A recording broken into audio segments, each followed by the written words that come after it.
আসলাম। মানে তুই একটা থ্যাঙ্কস বললি না?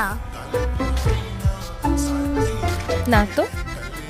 মানে কি, একটা ছেলে তোর জন্য এত কিছু করলো আর তুই বোকার মতো কিছু না বলে চলে আসলি? তাহলে কি করা উচিত ছিল আমার? কি আবার, তোর সাথে সাথে ওকে প্রপোজ করা উচিত ছিল। এই, তুই এত পাকা পাকা কথা বলতেছিস কেন? যা করতে বস। শুধু পাকা পাকা কথা।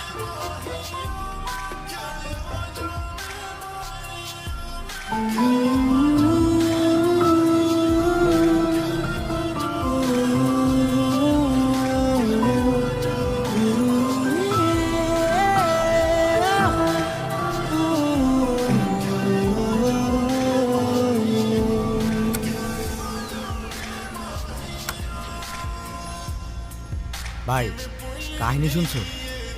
কি হয়েছে আবার?